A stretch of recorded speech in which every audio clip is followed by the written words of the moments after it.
Today's video is going to be about the Hobie Adventure Island Outrigger setup.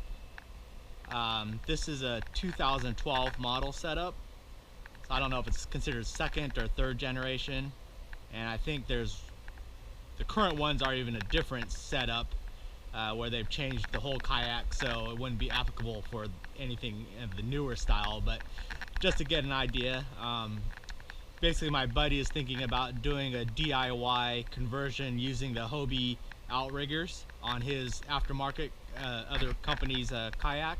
So I'm going to just kind of put this together, and so you can see the setup and then do some measurements to get the specs. And I've had a few other inquiries about wanting to set up something similar. I would say I would lean towards a little heavier duty system like the Hobie is, if you're going to put the outboard on. If you're just putting like an electric trolling motor or just want it for stability, then the other kind of basic DIYs would probably work out. I'm going to go ahead and just assemble it so you can see it complete at first, and then I'll go through and take it apart and do a measurements on it. But with running an outboard, there's a lot more stress on the components, and especially the outrigger is what I would worry about in rougher seas at speed. If you don't have an outrigger that's very sturdy that can handle a submarine situation at speed, then you're looking for trouble, because if you have a single arm or a very weak arm, let's say out of PVC, that could snap very easily, and then that would create some huge instabilities.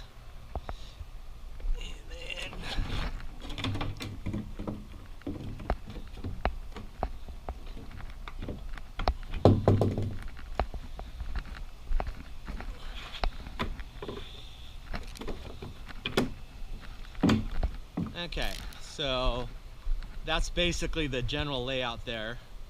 I'll do some quick measurements as it sits. So from edge of kayak out to the end of the outside of the pontoon there is 45 inches. And to the center line, let's say about 42.5 to the center of the pontoon. And I believe it's fairly square. Well, actually this sits out to roughly about 46 with a center line of about 43 5/8. But that's basically the setup. So you have a lot of width. So by adding that outrigger, that makes the width of my kayak around 6 foot. So that's why the stability.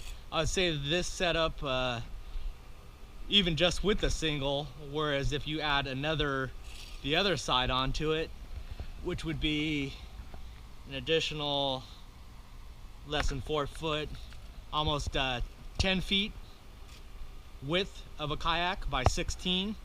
So that's why I could say the stability on the Adventure Island setup with the outriggers is probably the most stable kayak out there, and way more sturdy than even like the pro anglers and such, because of that width.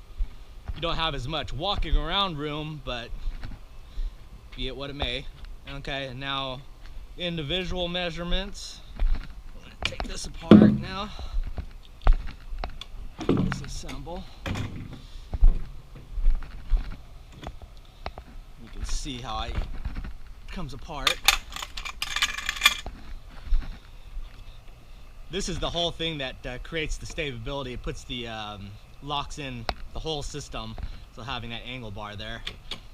Otherwise the whole thing can swing in, so if you're going through tight corners, or you could run it to the back side, whatever is more convenient for you. And then these straps have marks on there where it'll hook onto it and keep it tucked against it. But otherwise,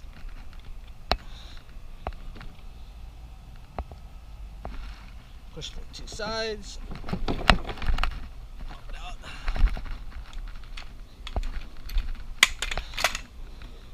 All right, measurements. because there's probably a couple different ways. One is just to buy the pontoon part of it and then creating your own mounts for it. I actually bought this as a kit upgrade. At first I just had the Adventure, which is just the kayak, and then I upgraded to the Adventure Island, so you get both of the two Outrigger setups. You get this front cross member, which has the whole bracket for the mast, and that is actually has supports built into it, because that is going to be creating a lot of force with the sails up. And then you have the second cross member, and then you have all the rigging mounts for running the lines through there, all the little rollers, harkins, and then all the stops on it. So that part of it is, I mean, you without having a Hobie, you're probably not going to utilize it. You might even end up just cutting it off if you don't have the support set up like this. So you can make this existing system work, or go for just buying the pontoon style, the arms, and then making your own cross members. Or third, just get the pontoon side and then make your own cross member and mount. So I guess 3 different options there. But for the existing cross members, because Hobie sells all these components separately, since this is an older generation, it might be a little tougher, but that could be a good thing if you can find a kit that somebody is selling and willing to part out. You might be able to get it for fairly cheap, because not a lot of demand for older stuff, but never know. But for this front cross member, we're talking a width of 25 1/4. Okay, and then with center to center of where the post mounts are, where it actually mounts to the kayak, is 15 5/8. Roughly 15 5/8. Hole to hole, center line to center line. And this one is 25 3/8, which is the back mount, and center to center is roughly 20 5/8. These are specialty mounts made by a guy named Pat R. He sells these. I use those for my motor mount, and then I also have one for as an extra, just a rod holder or anything that I wanted to use it for. Then for what else would be good measurements? Well, that would be that. Oh, say side to side. I mean, you're looking at, let me see, center line to roughly, and 59 inches exactly. So from the spacing wise would be 59 inches. Let's see if he would have done this squared. Yeah, 59 inches. And what else? Just for height, I mean, 3 inches tall to the center height cap. I think that's going to be the same. Yeah, about 3 inches. Then to the arms here, this is what the pivot point looks like. So this has a pivot front to back, but up and down, I mean, it's got a little bit of, for the sloppiness, maybe a couple inches, but otherwise it's fairly rigid. And they're fairly symmetrical from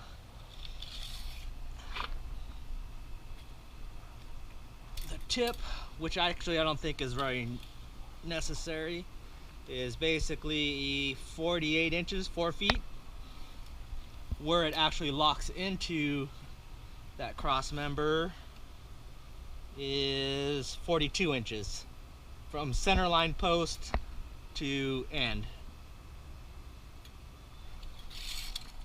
And we have about a drop of,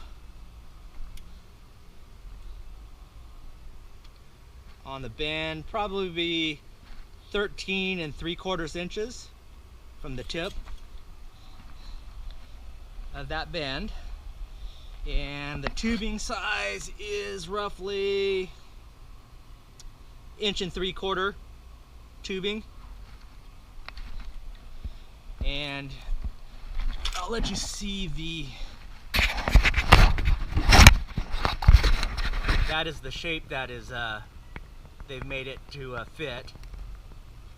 So if you use just regular tubing and tried to match that, that's kind of what you would have to make, or making a knuckle similar to that. I think that might be it. I don't think I measured this.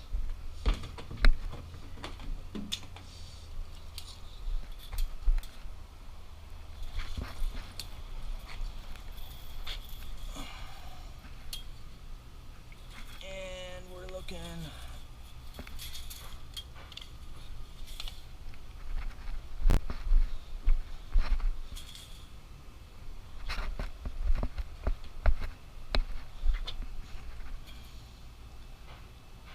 $106 inches roughly.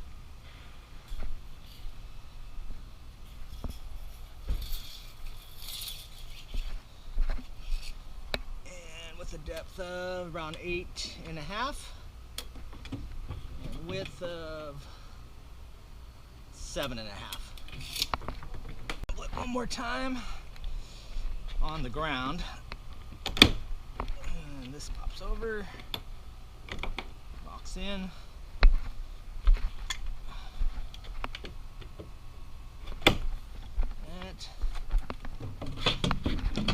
This is the mounting of that. Just recessed pocket, and this is the only thing that holds it on. This is this one bungee. It gives it a little bit of shock, but that stays in solid. And that mount there. And on flat ground, you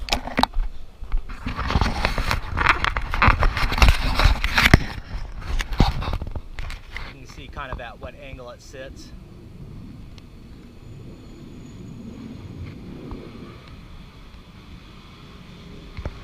It's causing the kayak to be a little bit bent over, but if you had the other side, then it would mate out and balance out. But actually with the Outrigger, this is kind of how it sits with my outboard on it. This is kind of how it sits, so it's preloaded in the center, which actually adds to the stability. So anyways, that is the Hobie Adventure Island Outrigger. And if you have any questions, let me know. Okay, for the kayak, what I paid, I actually went to Florida Bay Outfitters in Key Largo. That's where I got the kayak from. It was actually a 2012 model I bought in 2013. On the Adventure, it was just basically the Hobie Adventure, just the kayak only. It was retailing for $2,099. They gave me a 15% discount because it was a last year's model. So that netted out to $1,784.15. This is not including taxes. Okay, then a month or two later, I decided to go to the full Adventure Island and by buying the kit. And the kit was $1,749. They have a deal where if you buy a Hobie kayak from them, you get 10% off of accessories. So they gave me that 10% off of the kit, which was $1,749 less than 10%. So it came out to $1,574.10. So I basically ended up getting an Adventure Island for around $3,300, and it was brand new. Both of the kits and the kayak were brand new. and they ended up doing the install conversion for me, so that was nice. I think it ended up costing me $30, but I also had them put in an anchor trolley as well, and then do the upgrade on the fins and the rudder all at the same time. So that is what I paid. Another thing that you want to make sure you do when you buy a new kayak is that if you're going to install a motor, you're going to need to register it. My current fees are $13 a year, so it's not like a huge outlay, but it's something you need to think about. And the two things that you need to provide to the tax office is, one is a manufacturer's statement of origin. I guess just says the company who made it, where it came from, and so forth, what it is. And then you also need to keep your receipt to show that you actually paid the Florida state taxes on it when you purchased it. Otherwise, you're going to have to pay taxes for a second time if you did pay for it. Okay, so those are the two things that you basically need to register your kayak, and those are the prices I paid, and that is it. Thank you. Oh, and if you have any other questions, just throw them on the comments. I pretty much answer every comment, so just throw it out there. If anybody's doing any of the DIY kits from Hobie to your other brand kayak, I'd like to see it. That'd be cool to know. And otherwise, thank you.